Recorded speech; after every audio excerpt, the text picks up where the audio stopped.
Halo, ketemu lagi sama saya. Di video kali ini saya akan membahas materi mengenai pasar valuta asing atau forex. Secara pengertian, pasar valuta asing atau forex itu adalah pasar keuangan terbesar dan paling liquid di dunia. Kaitannya dengan manajemen keuangan lanjutan sangat erat dan fundamental, terutama karena manajemen keuangan lanjutan sering berfokus pada operasi perusahaan multinasional dan pengambilan keputusan keuangan yang kompleks dalam konteks global. Nah, pasar valuta asing itu memiliki 3 pilar utama dalam manajemen keuangan lanjutan. Yang pertama itu adalah manajemen risiko nilai tukar atau exchange rate risk management. Ini adalah aspek terpenting dari pasar falas dalam konteks manajemen lanjutan. Perusahaan multinasional terekspos pada fluktuasi nilai pasar yang dapat mempengaruhi laba dan arus kas mereka. Exposure ini terbagi menjadi 3 jenis utama. Yang pertama yaitu exposure transaksi, risiko kerugian atau keuntungan karena fluktuasi nilai tukar antara tanggal transaksi dan tanggal penyelesaian kas, misalnya pembayaran impor atau penerimaan ekspor. Kemudian ada juga perannya, yaitu pasar falas menyediakan instrumen derivatif seperti forward contracts, currency futures, currency options yang sering digunakan untuk melakukan hedging atau lindung nilai atas risiko ini. Exposure yang kedua yaitu exposure ekonomi. Risiko di mana nilai sekarang dari arus kas masa depan perusahaan dapat berubah akibat pergerakan nilai tukar. Ini mengaruhi daya saing dan nilai perusahaan secara jangka panjang.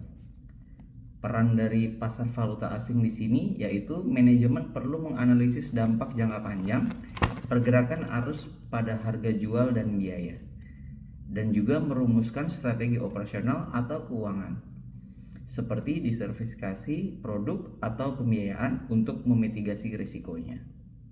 Kemudian yang ketiga ada exposure translasi, yaitu risiko di mana nilai aset dan liabilitas anak perusahaan asing akan berubah ketika dikonversi ke mata uang induk perusahaan untuk tujuan konsolidasi laporan keuangan. Di sini peran pasar valuta asing yaitu meskipun ini adalah risiko akuntansi, pergerakan nilai tukar di pasar falas adalah pemicunya, dan manajemen dapat menggunakan hedging untuk melindungi ekuitas atau posisi neraca tertentu. Kemudian yang kedua itu ada pengambilan keputusan investasi dan pembiayaan global. Pasar valuta asing menentukan biaya dan pengembalian dari setiap kegiatan lintas batas, yaitu yang pertama ada biaya modal. Ketika perusahaan multinasional menerbitkan utang atau ekuitas di pasar asing, suku bunga dan nilai tukar yang berlaku di pasar falas akan memengaruhi biaya modal mereka. Kemudian arbitrase suku bunga. Manajemen keuangan yang canggih melibatkan pemahaman tentang teori paritas suku bunga. Teori itu menjelaskan hubungan antara nilai tukar spot, nilai tukar forward, dan suku bunga di dua negara yang berbeda.